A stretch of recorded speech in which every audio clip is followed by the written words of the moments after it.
Welcome to Live Daf, your online Daf Yomi Shiur. Shalom Aleichem and welcome back to today's Daf Yomi. We're on Shabbos Daf Samachay, second line from the top. Says the Gemara, Ubemoich sheba'azna. The Mishnah taught us that an Isha may go out into Shus Rabim with a moich, with some sort of sponge in her ear to absorb wax or moisture. Says the Gemara, Tani Rami Bar Cheskel. Rami Bar Cheskel taught us a brayso as follows: V'hu shekasher ba'azna. We require that this moich, this sponge, for instance, this cotton ball, should be inside the ear, but also tied to the ear. For instance, in case it slips out, she's not going to willingly take it out. It's something which is benefiting her. There's no concern that she's going to take it out and carry it. But perhaps it might slip out, and it may result in being carried in Shus Rabim. Therefore, we require that it is kosher tied to her ear. Continues the Gemara, Ubemoich shebasandala. She may go out with this cushion inside her sandal, inside her shoe, for comfort purposes. Tani Rami Bar Cheskel, the same thing. V'hu shekasher la b'sandala. It needs to be tied to the sandal. In that case, there's no concern that perhaps it will fall out, and she may be tempted to carry it in Shus Rabim. So these two things, the moich in the oizen or in the sandal, are allowed provided that they are tied properly. What is the third type of moich? Ubemoich she'eskina lalinidasa. The Mishnah told us that a moich, for instance, a pad which she had placed to absorb the dam of nidos, that too is allowed in Shus Rabim on Shabbos. Savar Rami Bar Chama lemeimar. Rami Bar Chama figured that just as the previous two cases required that the moich be tied, here too, this pad needs to be tied. V'hu shekshura la ben yarchaseh. It is only mutter provided that this moich is tied between her thighs to ensure that it doesn't drop. Amar Rava, no, in this case there's no concern. Even though it's not tied, it's still acceptable. She can still wear it. Why? Since it's repulsive on account of its dam that it contains, she will not be tempted to pick it up, to carry it. So even if it should fall out, she's going to leave it as is and not get involved with it. So here there's no concern of carrying at all, and therefore it doesn't need to be tied. Rav Yirmiyah Merab Abba. Asasa lo beis yad mau. What if she fashions some handle to this pad, which ensures that her hand won't actually have to touch the repulsive area, the blood? Perhaps are we concerned in this case that she may go ahead and handle this pad and carry it in Shus Rabim? Amar lei. So Rabbi says no, mutter. It's fine, it's okay. Why?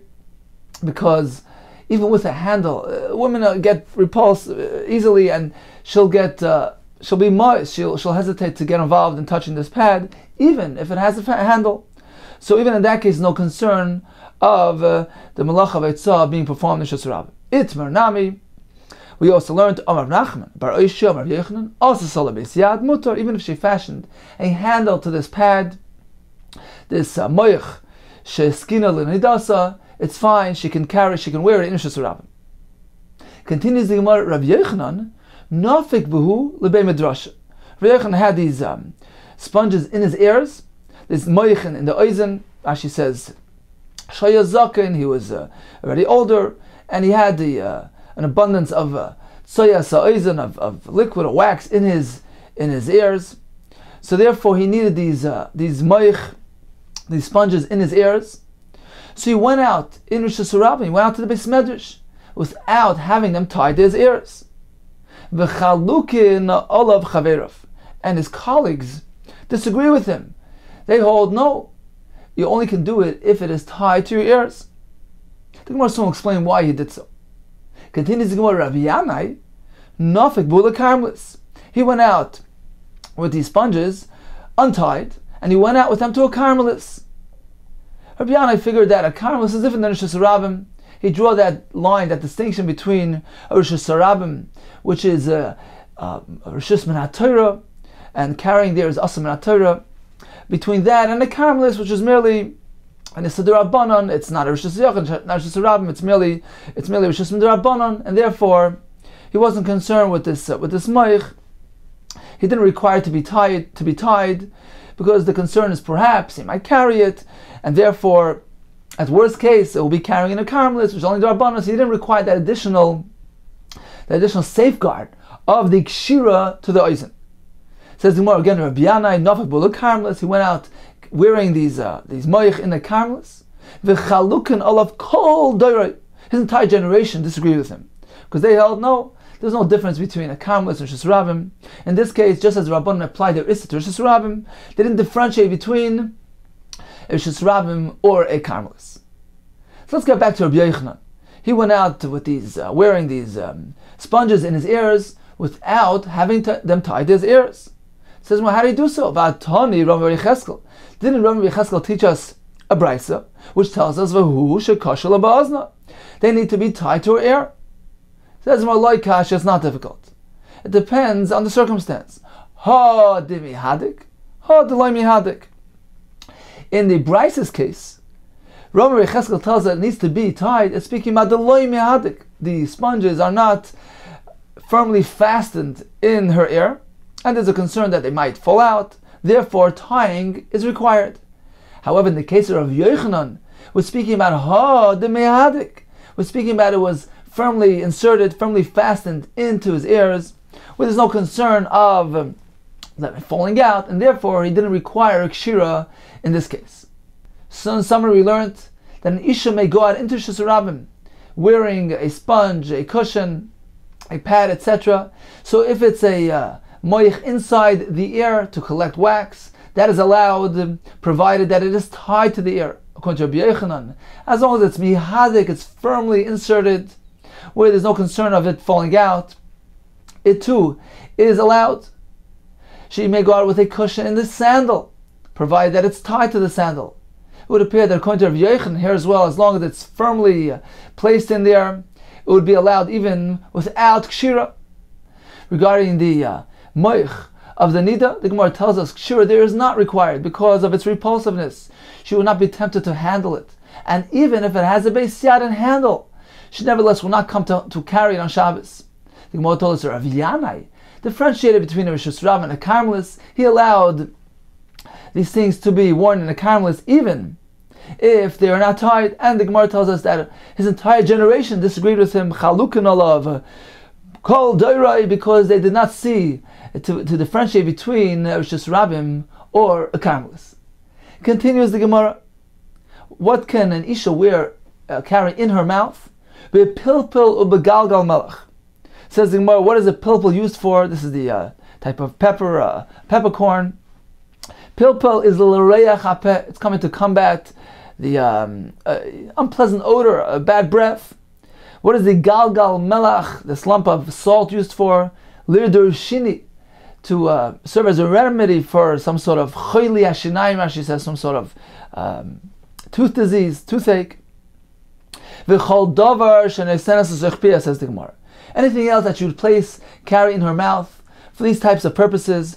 What is an example of something else? As the Gemara, zan gvila, ginger, inamidar tsoina, cinnamon wood, which is also coming to abate bad breath. Continues the Gemara, shein teiteves, shein shalzov. What about a replacement tooth of gold? May that be worn in Rishus Rabbim on Shabbos? We have a machlokes, Rabbi matir, v'chachamim oisrim. Says the Gemara, Amar b'seir, lo yishanu. This halacha is only said, this concern about a replacement tooth is only ela shel zav, only if it's made of gold. Aval b'shel kesef. But if it's a silver tooth, divrei akol mutter, all agree that it's mutter. Why is that? What is the difference between gold and silver? So Rashi's first pshat tells us that the discussion here is based on a concern that perhaps on account of the disparity in color, the fact that this tooth stands out amongst the other teeth, should be tempted to take it out. Perhaps she'll be a subject of mockery, of ridicule, and on account of the embarrassment, she'll go remove that tooth, and there's a concern that she might carry in Rishus Rabbim. So that is the reason why the Chachamim prohibit wearing this tooth in Rishus Rabbim. However, this only applies to a gold tooth, which really stands out in its unique color. Therefore, she might go ahead and remove it on account of embarrassment. However, a shein shel kesef, a silver tooth, doesn't really stand out that much, and therefore there's no concern there. However, Rabbi holds even a shein shel zav does not have this concern because he holds that they won't laugh at her. Perhaps Rabbi holds that it's something that's not in her hands. Why would somebody laugh at her? If it's something that she's wearing inappropriately, so perhaps it can lead to a snicker. But something which she requires, it's a missing tooth, it's a replacement tooth. The Rabbi holds that nobody's going to laugh at her, and there's no concern of removal. So this is one pshat, the first pshat of Rashi. Rashi adds another pshat which he seems to favor. He says, "V'li nira." Rashi himself holds that the pshat in the Mishnah, the concern of the Mishnah here is that because the tooth is gold and it's chashiv, it's elegant, it's something that she might be tempted to actually remove to display to her friend. So this is like similar to the other halachas that we learned regarding takshitim, accessories and jewelry, which is a concern of dilma sholfa or mechvaya. She might remove it and show it to her friends, and it may result in being carried in Rishus Harabim. So the Gemara tells us this halacha, this concern, this chashash only applies to a shein shel zav on account of its significance, its value, its elegance. There, Chacham tell us there's a concern of removal for display. However, b'shel kesef, a silver tooth, which is not as elegant, as valuable, carries no such concern. On the other hand, Rabbi tells us even a shein shel zav is okay, because as the Gemara soon will tell us, the Rabbi holds that an Isha is not tempted to remove something which will bring her a shame and embarrassment. She's not going to remove her tooth to display the fact that, to advertise, call attention to the fact that she has a missing tooth. Therefore, Rabbi holds that there's no concern whatsoever of removal, and therefore Rabbi says it's mutter for her to wear this tooth. Once again, says the Gemara, Rab Zer, Lo yishanu ela shel zav. The concern now Mishnah is only regarding a shein shel zav, a gold replacement tooth. Aval b'shel kesef, but if it's made of silver, divra kol mutter, all agree that it's mutter. Tani nami hachi. We have a brisa which teaches us the same. B'shel kesef, divra kol mutter. A silver replacement tooth, all agree is mutter.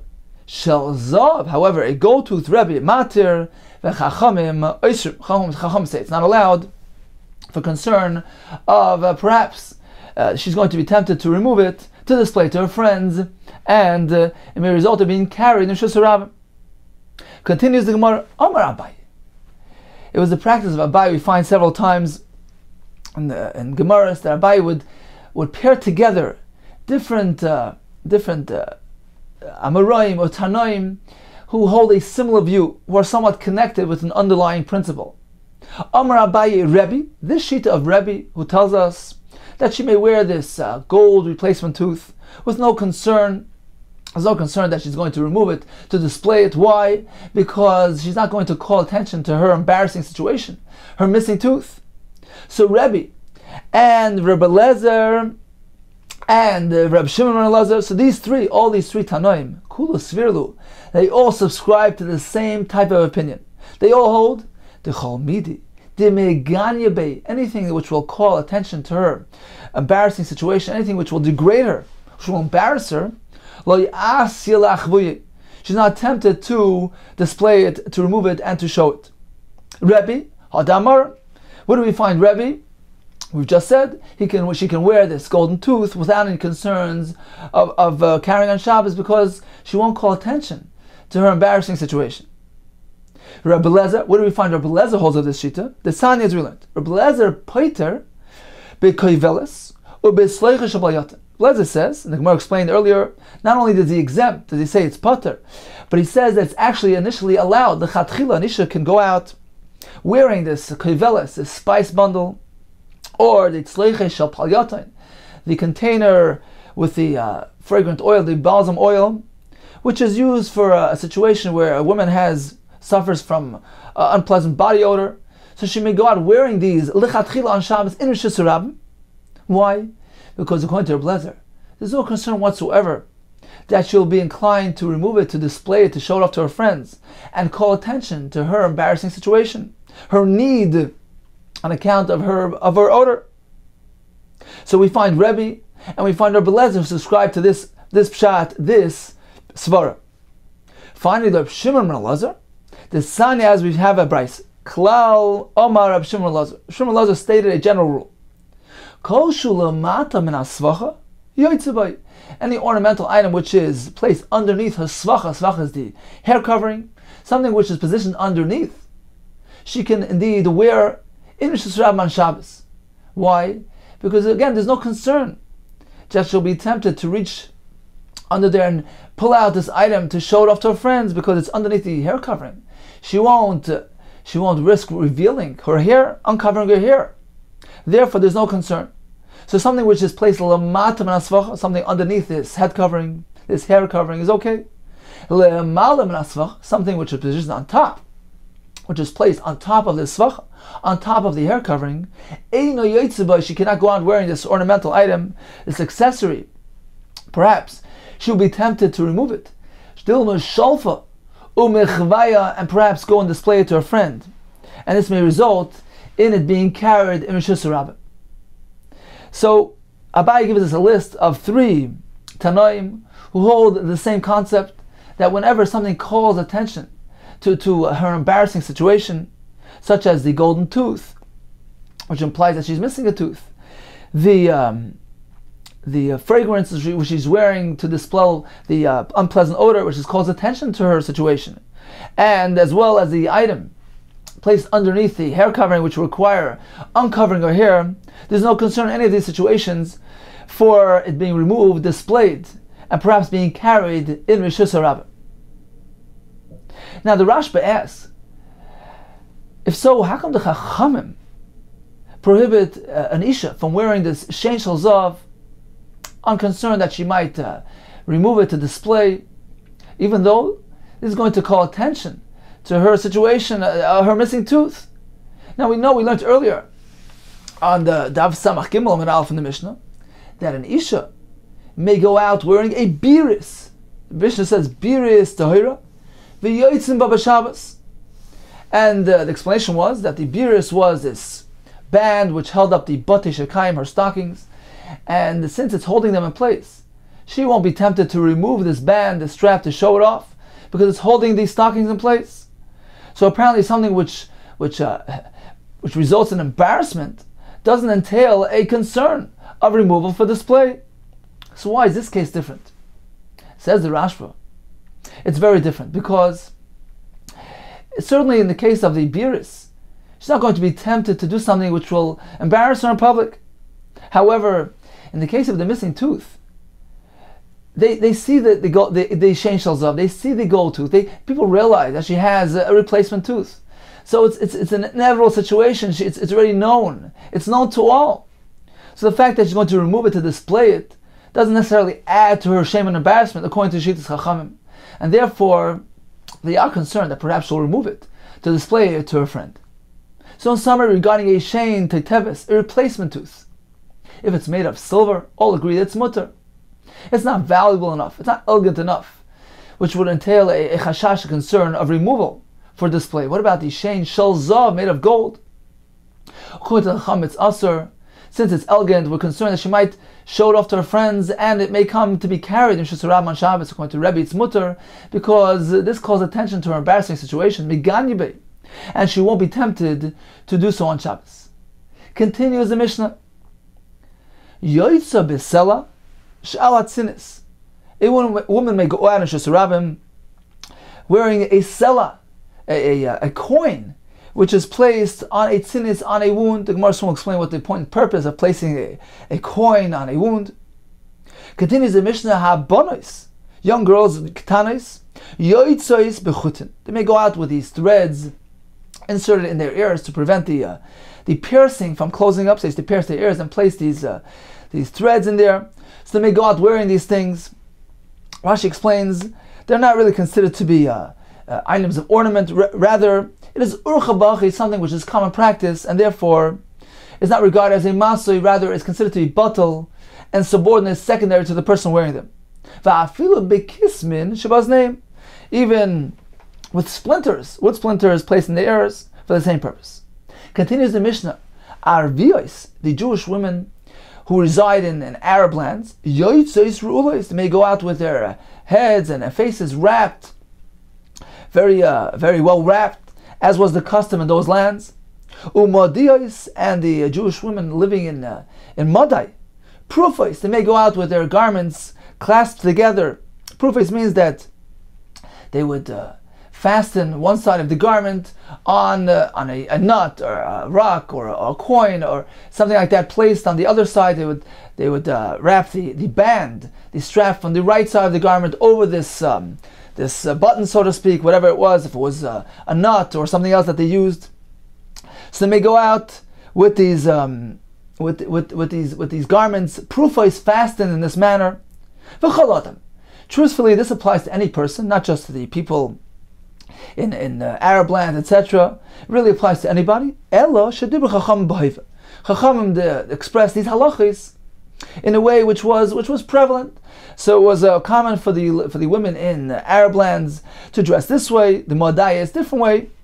So therefore the Chachamim related to them, but really this mode of dress can apply to anybody. They can dress as they see fit. They can dress just like the Arvias and the Madiyas. Chachamim merely mentioned their names because this was the common practice. The Mishnah concludes about the halacha of prufos. Poirefes ala even vala eges vala matbeya.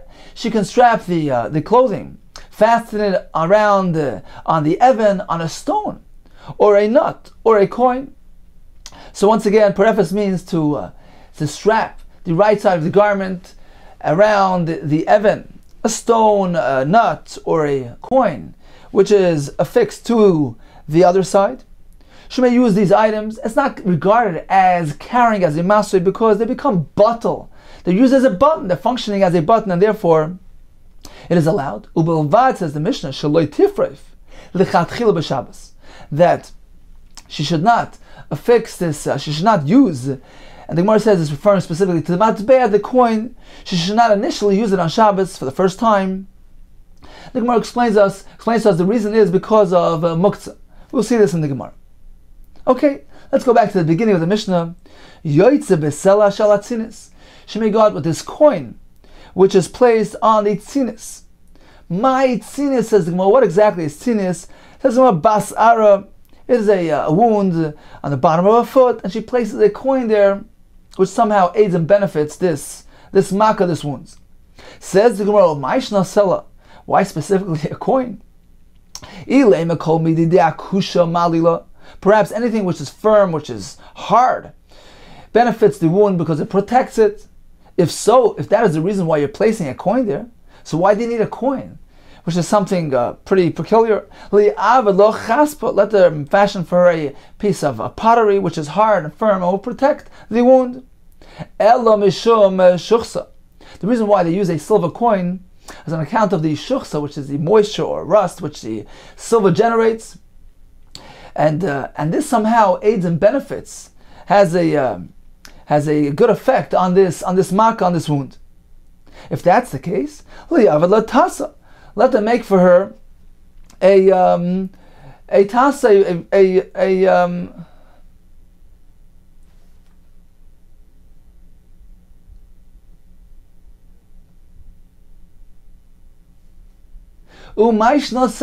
why specifically a coin, which is something pretty unusual, something peculiar to use for a makkah?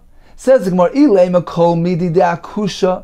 perhaps anything which is hard, stiff, and firm, ma'alila, is beneficial for this wound.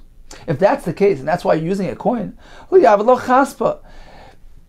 do you need to be so creative? Use a simple piece of chaspa, of cheres, of pottery to protect your wound.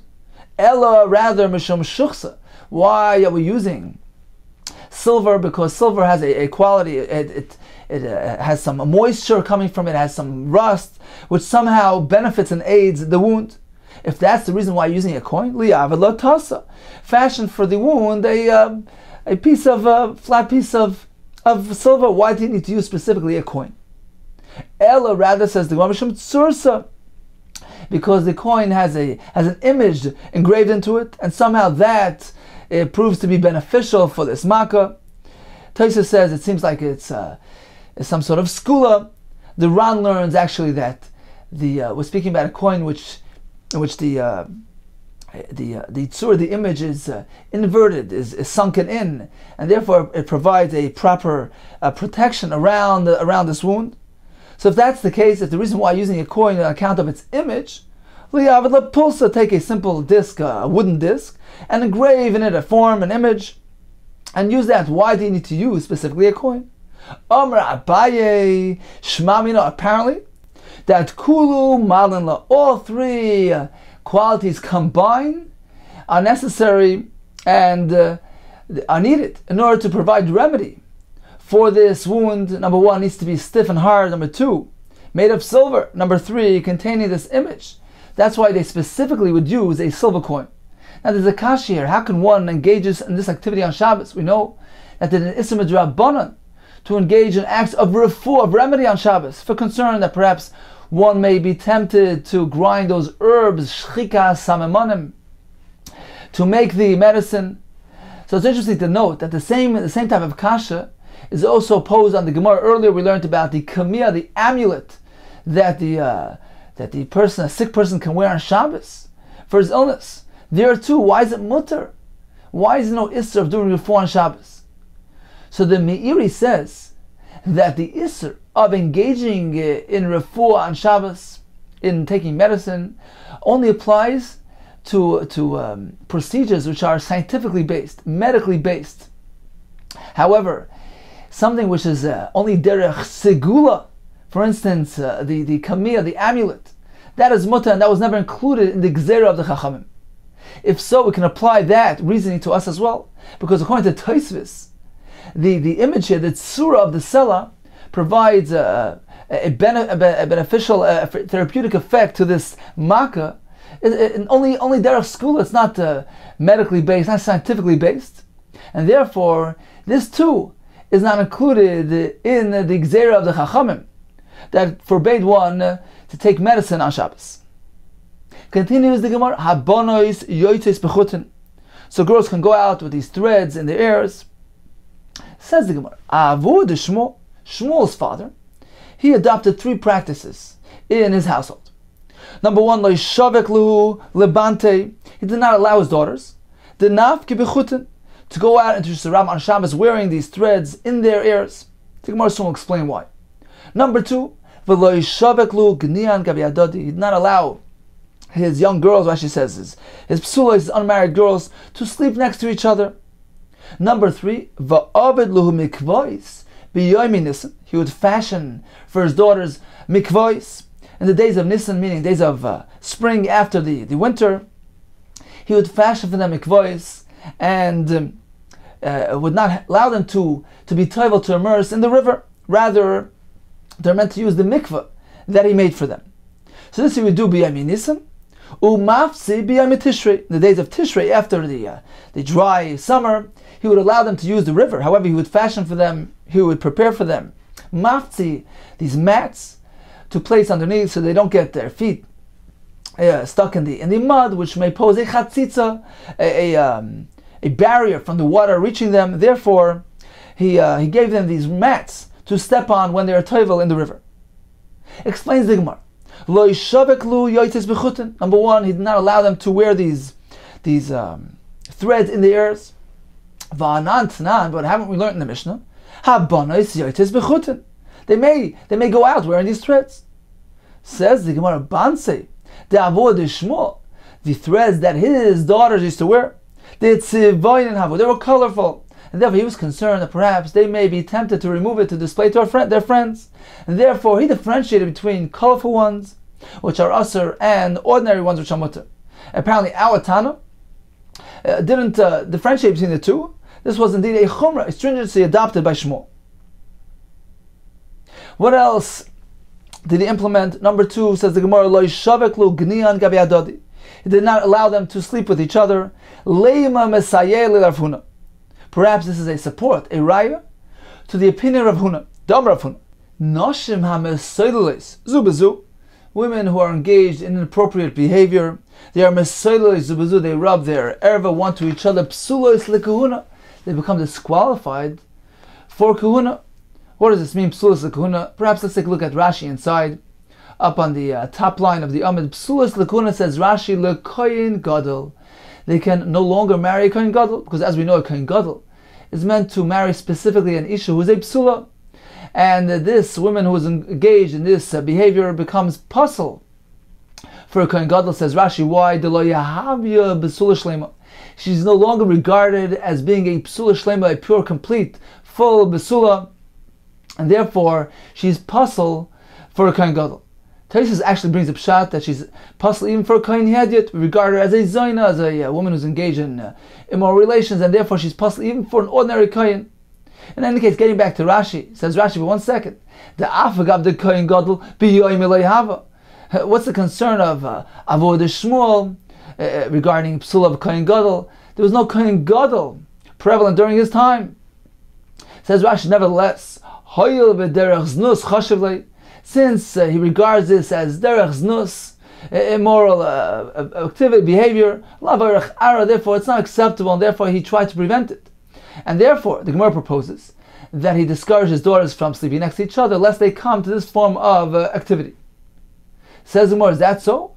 Was this the reason, the basis for Shmuel preventing his daughters from sleeping next to each other? Says the Gemara, no, actually not. It was a more basic, simple concern. Savar, he figured, ki yechid leilufan, so that they don't learn, they don't become accustomed to gufan echora, a foreign body.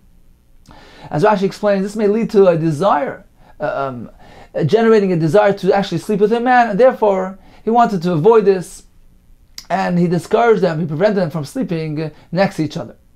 So we have two practices adopted by Avod Shmuel in his home. Number one, his daughters wouldn't wear these colored threads in their ears on Shabbos, and number two, they wouldn't sleep next to each other. Now, as an aside, regarding this same gender behavior of Mesoyle Zubazu, the Rambam actually tells us that it's awesome in HaTorah. There's a love, and this is learned from the pasuk of Kimas Eretz Mitzrayim. We're not meant to adopt the practices of the Goyim in Egypt, or Kimas Eretz Canaan, the Canaanites. So, according to the Rambam, it's an Isser in HaTorah, although the Rambam says there's no Malchus here, and in fact, this Isser is recorded in Shulchan Aruch Even Ezer. Continues the Gemara, what was the third practice adopted by Avod Shmuel? On the second line of the Gemara, mikveh, he would make for his daughters a mikveh. B'yoyim Nisan, the days of Nisan, in springtime, he wouldn't allow them to use the river Pras, the Euphrates River. Says the Gemara, Mesayei alei l'Rav. This practice of Avod Shmuel appears to be a support, a raya, to what Rav told us. The Amar Rav told us the following statement: Mitra b'marav, when there's rainfall b'marav in Eretz Yisrael, which was Marav, the western side of Bavel, Sahada Rabba Pras, the river Pras bears great witness. It testifies, it's an edus to the rainfall in Eretz Yisrael, because it grows and it swells as a result of the rain which comes trickling down from Eretz Yisrael. As Rashi explains, the river Pras begins in the Eretz Yisrael area and goes down to Bavel. So when the Bavel side of the Euphrates River fills up and swells, it's a riot, a testimony to the rainfall in Eretz Yisrael. As Rashi says, the people in Bavel will be joyous and happy. When they saw this happening, they were happy for their brothers in Eretz Yisrael who had rainfall. So indeed, according to Rav, when the river fills up in Bavel, it's filling up with rainwater. If so, we understand why Shmuel didn't want to use this river as a mikveh. Why? Explains the Gemara. Savar, he figured, Shela Yirbu, some say Shema Yirbu. He didn't want Shela Yirbu HaNoitfin. Noitfin is referring to rainwater which drips down from the sky. So, after a long winter, when there's lots of rainfall, he was concerned that perhaps the rainwater exceeded Yirbu HaNoitfin, exceeded the Zoichlin, meaning the natural water contained in the river, which is fed by natural springs. So the rainwater increased in volume and surpassed in volume the water which comes from the springs. In this case, since roiv of the river is rainwater, the majority is the rainwater, he did not allow his daughters to be toivel in that river. Now, what's wrong with toiveling immersing in a river which contains a majority of rainwater? Rashi gives us a presentation. Rashi says that you must know The Torah gives us two venues of immersion, two types of tefillas. You can be toivel in a mayon, a natural spring, and you can be toivel in a mikveh, which is a gathering of water, of rainwater. The two venues, two options of tefillah. Now, what is one major difference between these two forms of tefillah? A mayon can even be flowing. The natural course of events of a spring is to flow. The brook flows into the river into the ocean. Water is constantly on the move, on the go. That is the derech. A person could be toivel in this natural spring, even if it's on the move, even if it's on the go. And subsequently, it could be toivel in a river, which is fed by mayan, by spring water, even if it's moving, even if it's flowing. However, a mikveh needs to be it needs to be stationary. The water needs to be contained in one area and stationary. It's different than the mayan.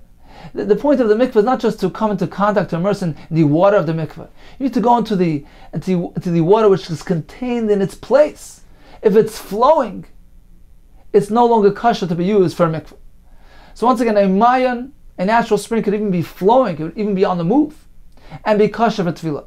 But rainwater which gathers, that needs to be stationary, still water. The mikveh needs to be stationary, and only then can one immerse in it.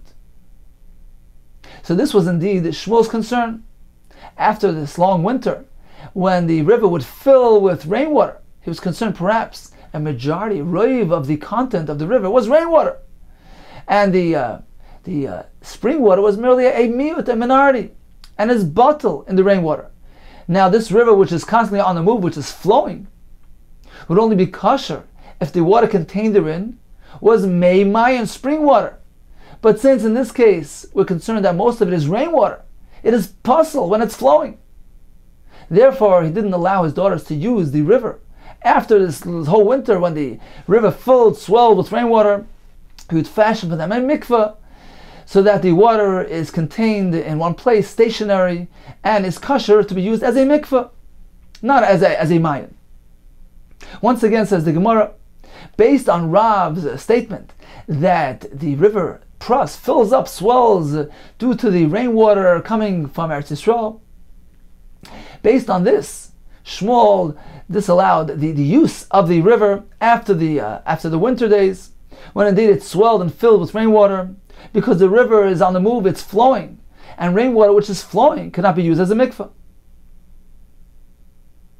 So only during Tishrei, the Gemara told us, would they use the river. The Gemara says that he made mikveh b'yomi nisan. Umafzi is the third line from the bottom on Amar Aleph. Umafzi b'yomi Tishrei. During Tishrei days, meaning after the dry summer, when the river reverted back to its normal level, it became depleted of its rainwater. Now we can be rest assured that the river contains primarily natural spring water, and it's kosher even if it's flowing. Therefore, during Yomi Tishrei, they would indeed be toivel in this river. He would simply make for them mats to avoid chatzitz, as we mentioned earlier, because in that case, during the Tishrei times, this was a kosher mikveh even if it was flowing. Continues the Gemara, upliga de Shmuel. This statement, this concern of Avodah Shmuel, who's concerned shlo yirbu hanoitfen al zoichlin, that the noitfen referring to rainwater should not surpass the zoichlin, meaning the running water, the spring water. He was concerned about the zoichlin being bottled in the rainwater. Due to the abundance of rain during the winter season, it seems to be that it's in disagreement. Upliga de Shmuel, it's at odds with his own son Shmuel, who maintains that there's no concern. Why? Damar Shmuel, Nahara, Mikipe Mivrach. A river gets blessed. It swells Mikipe from its own rock, its own source. So the primary element, the contributing element to the volume of the river is not rainwater, but rather its own springs which feed it spring water. So even after a whole long winter, we can rest assured that the contents of the river were primarily fed by these springs, and therefore it is kosher even if it's flowing, even if it's zoichlin.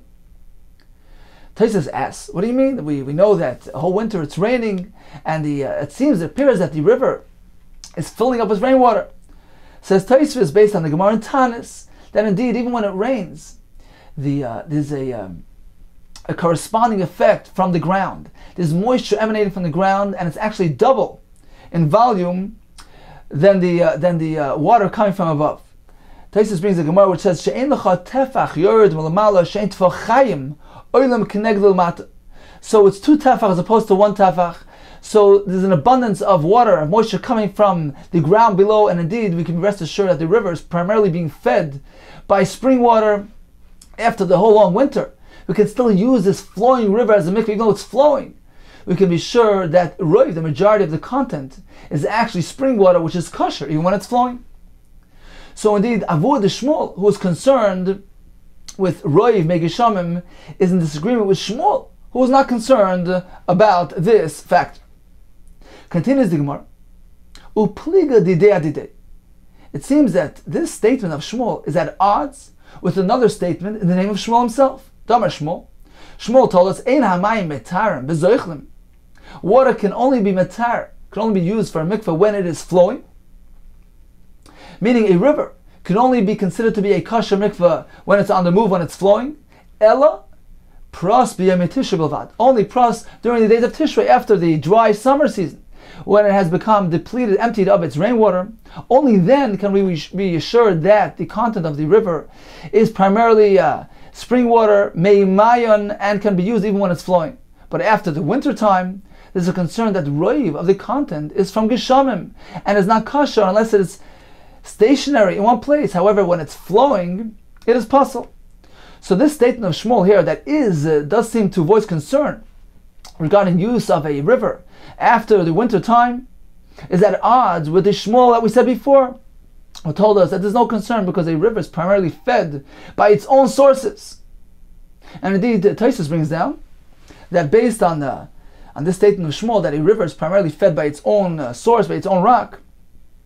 It says Taisus, the last line of Taisus Divrei Maschil, the Amar Shmuel, V'al zeh onu soimchen.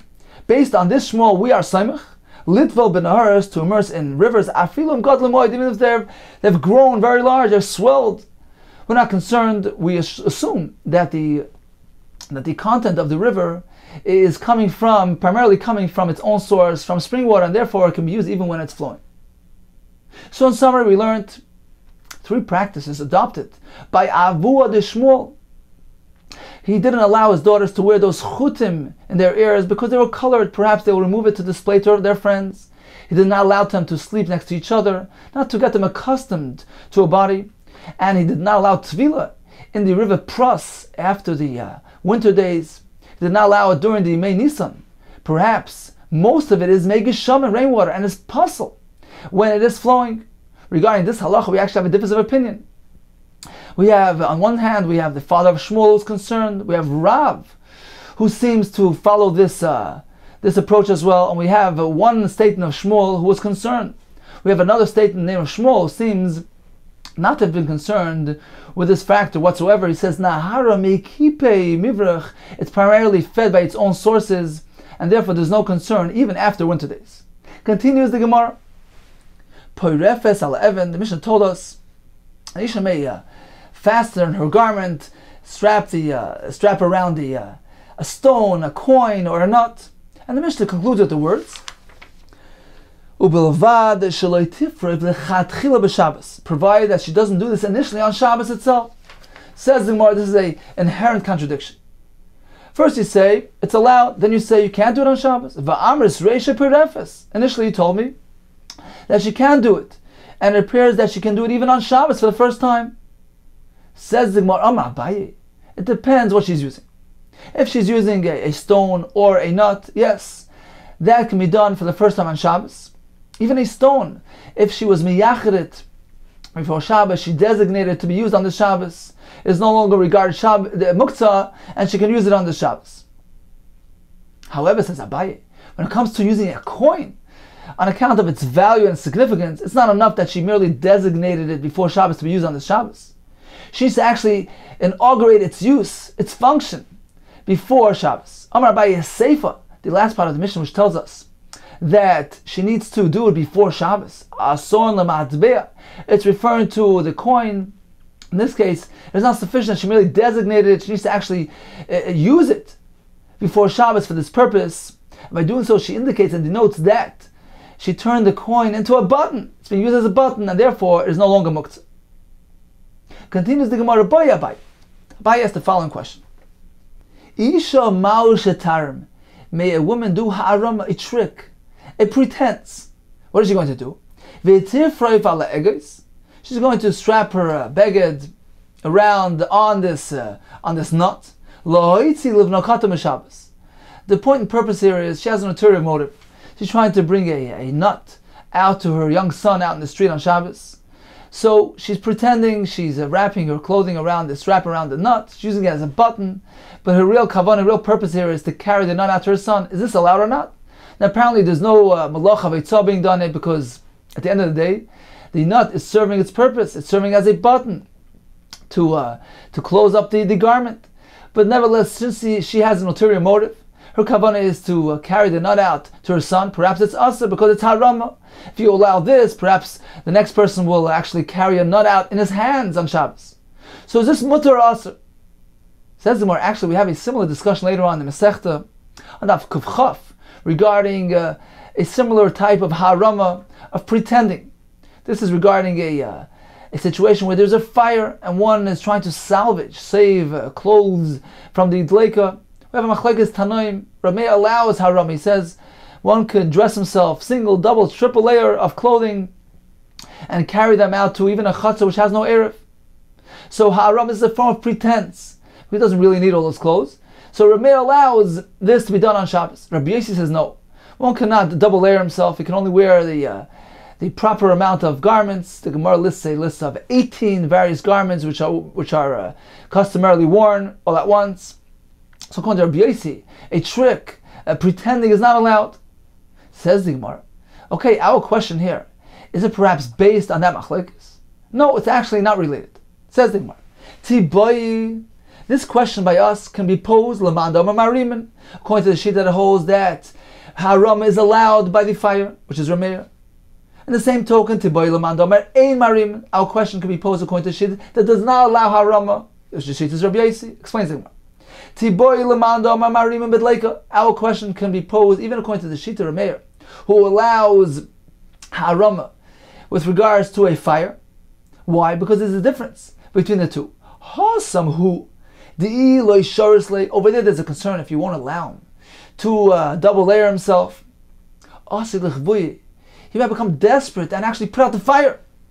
So therefore Rameir provides that allowance. There's no such concern. If you don't allow him to carry this nut out, he won't come to actually carry down his hands to Rishus Ram on Shabbos. So perhaps even according to a mayor who allows there, won't allow here. On the flip side, perhaps even according to Rabbi Yossi, who does not allow one to be marim to pretend by the dleika. Over there, he is actually carrying the clothing out in the normal method of carrying. How does one carry clothes? On himself. And as Rashi points out, the clothing salesman would actually wear double layers to display their wares, display their clothing to the customers. So wearing clothes in this manner is considered to be derech haitzah, the normal method of carrying. And therefore, perhaps, there's a bigger concern there, because if you allow one to do a derech haitzah, perhaps he'll come to do a malacha of haitzah on Shabbos, derech haitzah. So over there we're more stringent. Aval lahacha by us, ein derech haitzah bekach.